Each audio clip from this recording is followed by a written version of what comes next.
You know, it's the one position that there's going to be a bunch of movement this offseason, guaranteed, the center position. People are either going to try to go cheaper or they're trying to get better.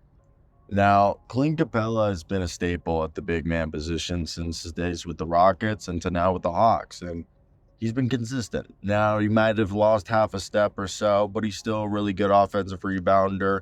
Maybe not the rim protector. Yeah, I mean, he was never like a super like elite defensive player of the year rim protector, but he's adequate.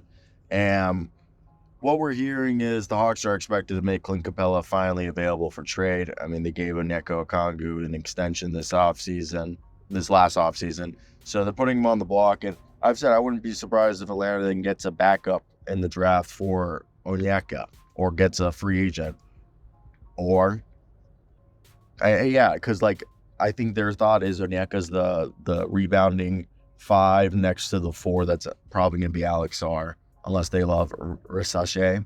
But Capela has 1 year remaining. He's an expiring on a $22 million deal. He just turned 30 years old, which makes him one of the older players on the Hawks, but like a really experienced player who's still arguably in the prime of his career. The Swiss has averaged 11.5 points, 10.5 rebounds, and 1.5 blocks this past season. That was his 7th consecutive season, averaging a double-double. And last year we heard the Mavericks, when the Hawks wanted to move up to 10, the Mavericks, they offered Collins, and I think it was the 17th pick or they had at the time for the 10th pick, and not Josh Green, just for the 10th pick, and I think salary filler. And Mavs came back and said, we want your pick and Clint Capela. And they said, well, if we do that, we want the 10th pick and Josh Green. And then the conversations never went forward. I doubt Clint Capela is having that much value, having the same value. I think you'll get several second-round picks from a team. Now, I don't know how to trust this organization's negotiation skills or anything. I will say that it is a bit on the younger side and on the more inexperienced.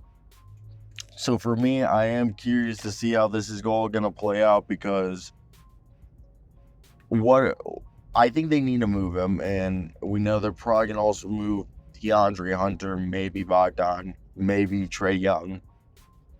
And I think it's more so as a result of getting under the luxury tax, while also wanting to probably build around DeJounte Murray and recoup the assets they gave up to get Murray.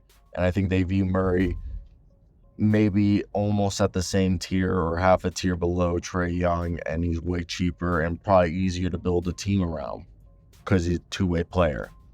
So trading Clint Capela would lower your bill, your salary, your payroll, and then you would go about that by probably calling up a team that you could either break up his contract into multiple players or send him to a team that has a contract that is non-guaranteed. For example, you call up the New York Knicks and you say, give us Bojan Bogdanovic and we'll send you Clint Capela, give us your worst first round pick, and then you cut Bojan Bogdanovic because he only has $2 million guaranteed on his salary, and we all know Bojan Bogdanovic isn't worth $19 million. That's kind of the idea that you would go there.